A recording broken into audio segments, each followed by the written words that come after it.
Welcome to the fourth edition of the MSU Latinx Film Festival. We are on day 2, and as usual, we are with our visiting filmmakers in the studio.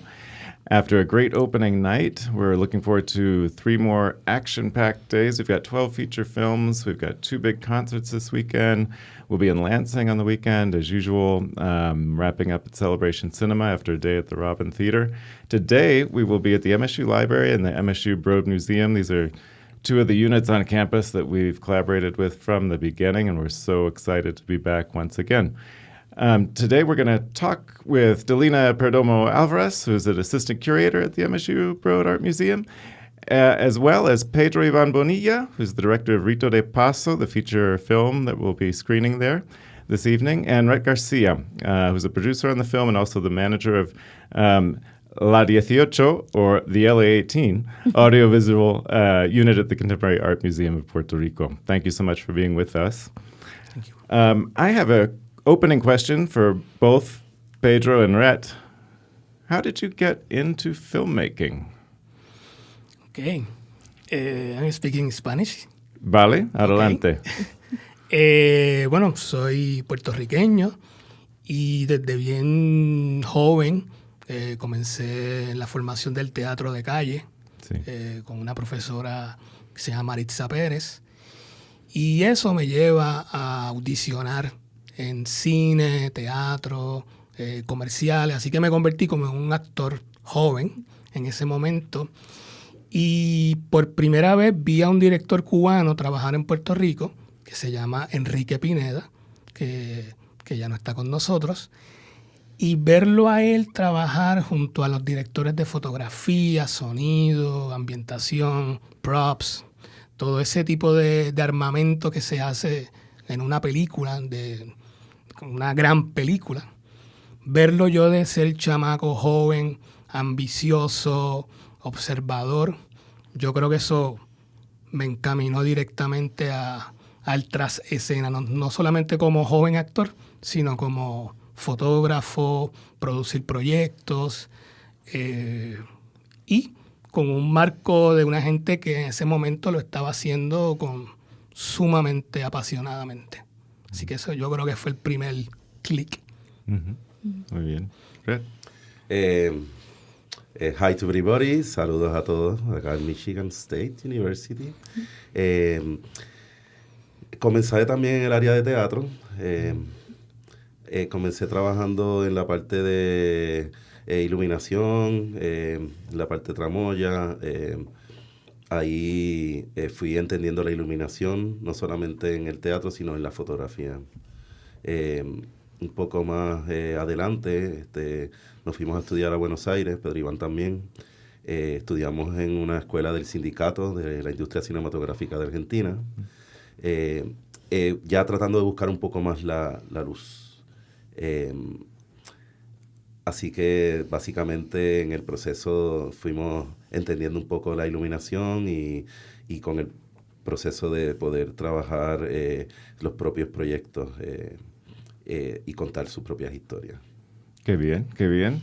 Vamos a seguir en Spanglish. ¿Vale? ¿Vale? Vamos a tener una mezcla hoy.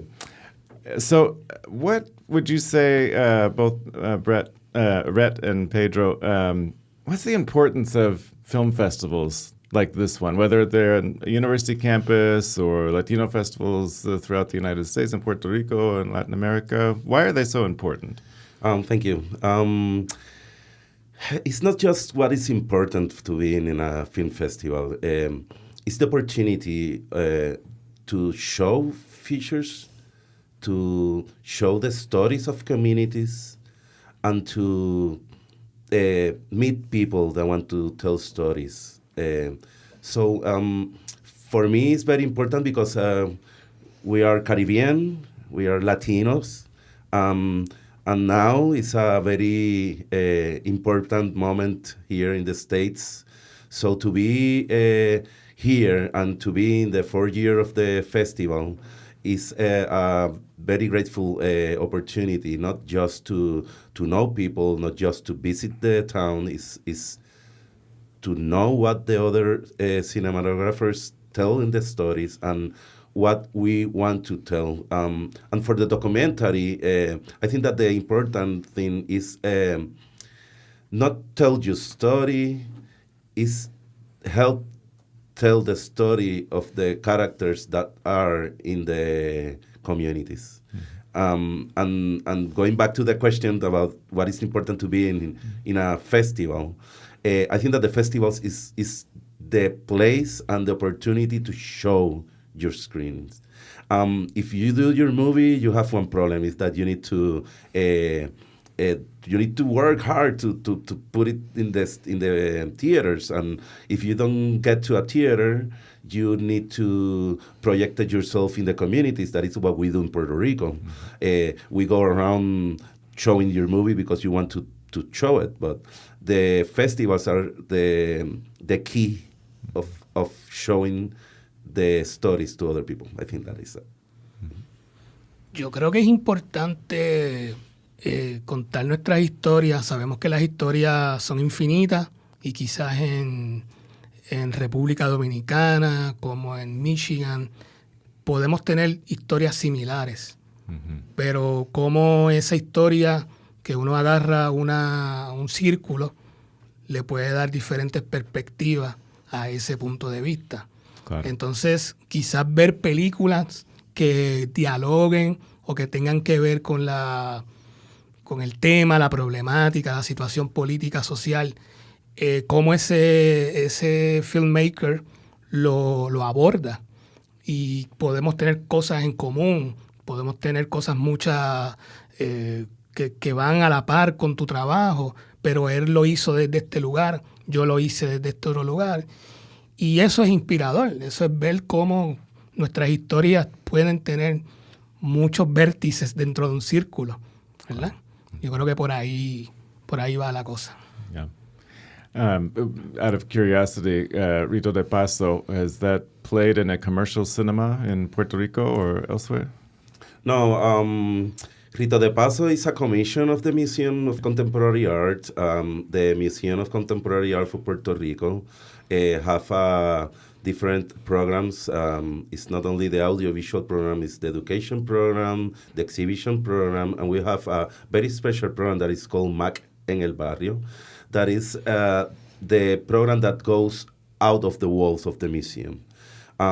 Part of what we do is that we do exhibition, and then we do a commission to a cinematographer, and we do a commission to a photographer, and we do a commission to different artists that they do a short documentary about what the artist is doing in the community outside of the museum.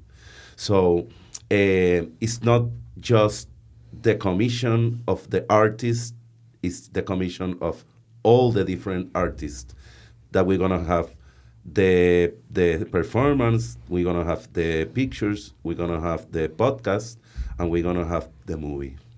So we go out to the communities and we tell the stories again about what the community wants to do.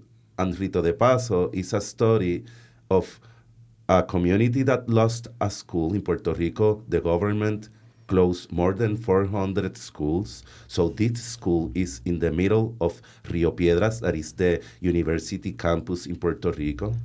And is in the room. I'm looking about the word, but it's not a school now. It's a place abandoned, you know? It's in ruins.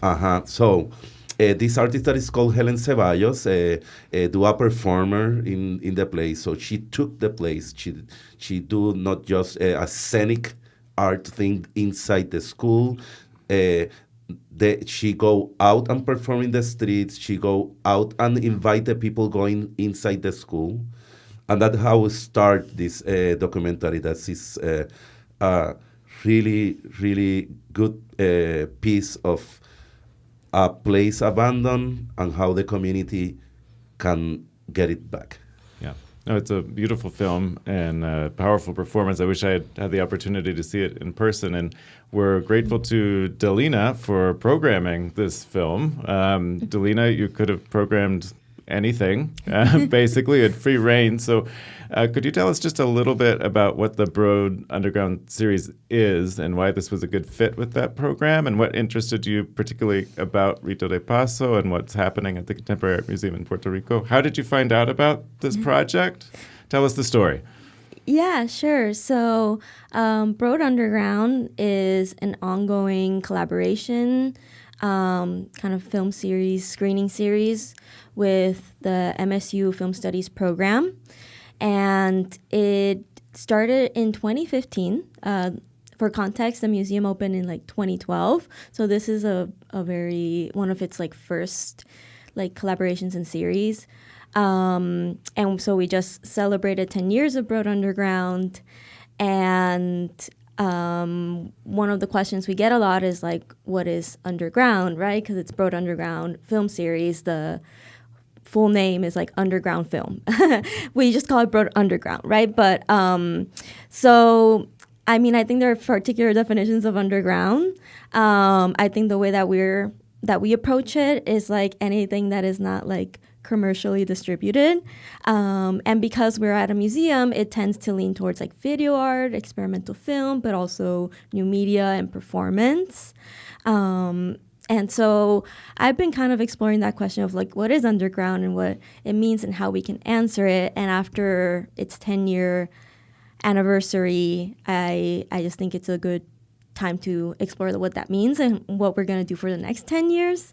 So when this collaboration with the MSU Latinx Film Festival came about, and Scott, you invited me to potentially program something, and then we talked about bringing filmmakers in. I eventually arrived to this because I had collaborated with Rhett on a screening of another filmmaker, Ramon Rivera Moret, Todo Parecía Posible, and we did a screening at El MAC, at the Museum of Contemporary Art Puerto Rico, because you also run ongoing screening series.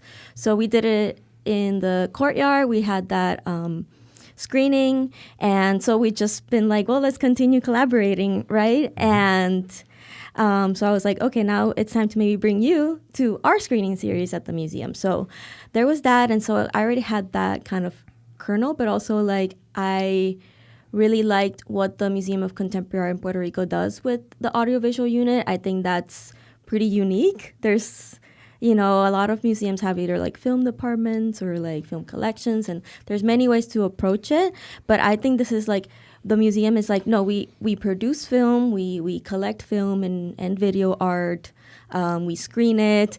We go out into the community, but we also work with performance artists, and performance and video art and experimental film have very close histories.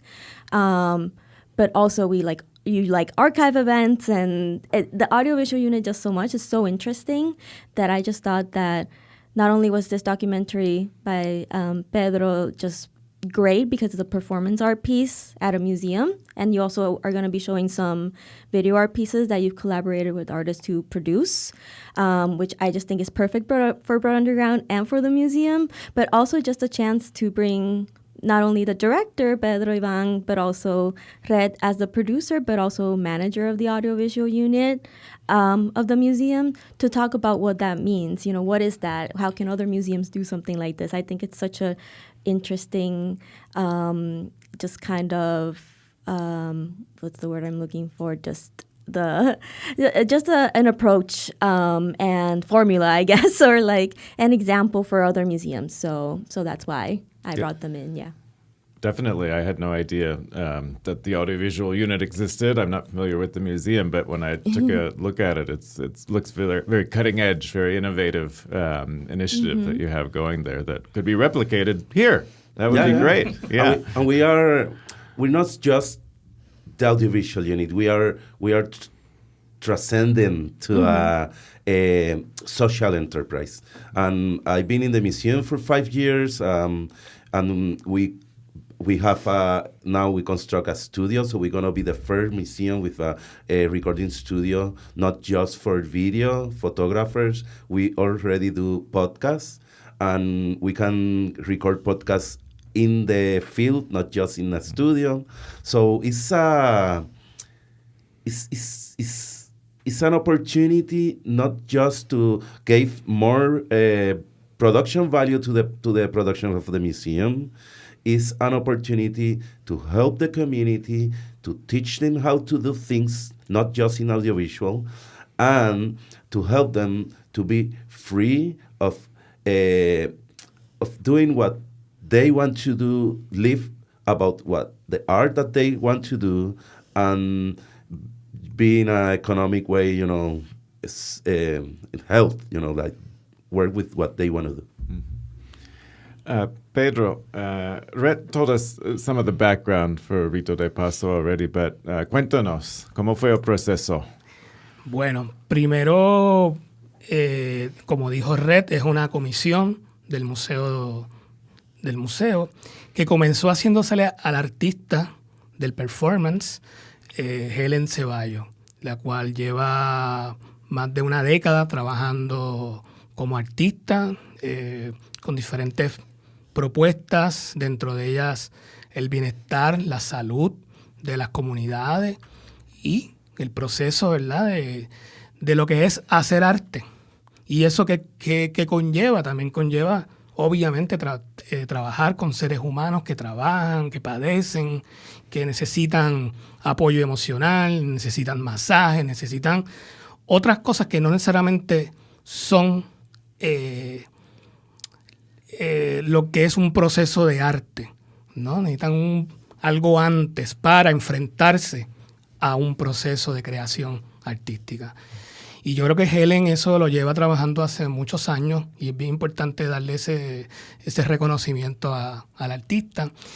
Y pues dentro de todo ese proceso ella viene trabajando esta obra de arte, este performance, esta intervención que más se convierte en un science specific a intervenir y convivir en el pueblo de Río Piedra. El pueblo de Río Piedra en Puerto Rico es de muchas culturas, de República Dominicana, de haitianos, jamaiquinos, personas de Estados Unidos, y hay mucha situación de calle, mucha gente que duerme, que vive unas adicciones, y también hay toda una convivencia cultural con la Universidad de Puerto Rico. Así que hay una multidisciplinaridad de panoramas donde estamos desarrollando la película.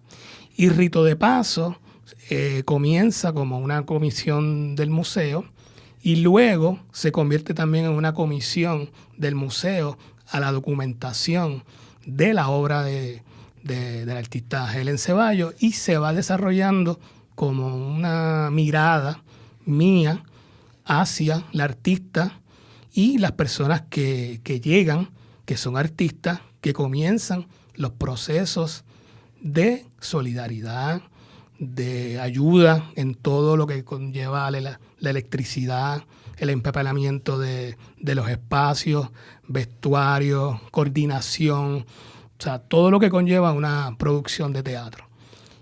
Y mi trabajo en ese sentido es observar todo ese ecosistema, cómo como hormigas van desarrollando ese recorrido que se comienza desde la plaza del mercado, donde se venden frutas, se venden todo tipo de artículos para la comunidad, y se llega al espacio en ruina de la escuela La Milagrosa. Y la escuela La Milagrosa tiene una memoria muy desgraciada, que en el 1996 fue el refugio de una gran explosión que hubo en las tiendas Humberto Vidal. Así que hay una carga emocional, política, y el artista lo lleva a escena.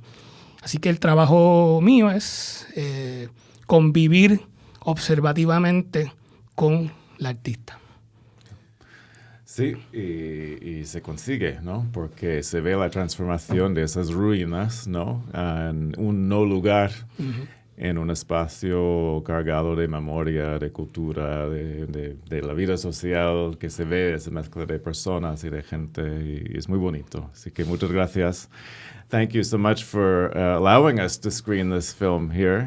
For us, it's an honor, and part of our mission is to bring films that people would not otherwise see to Michigan State, to Lansing, to the state of Michigan. So we're thrilled. This will be a premiere for the entire state. We hope people come from other places to see it. We can't offer you the Super Bowl, but it's the stage we have to share with the world. So thank you so much for being with us, and look forward to the screening at the Broad Museum this evening. Thank you, Dalina, and thank you to the Broad Art Museum for many years of collaboration. Collaboration is a beautiful thing when it continues and takes different forms over time. So thank you so much. Thank you, and thanks for everybody that is hearing you right now. So see you tonight.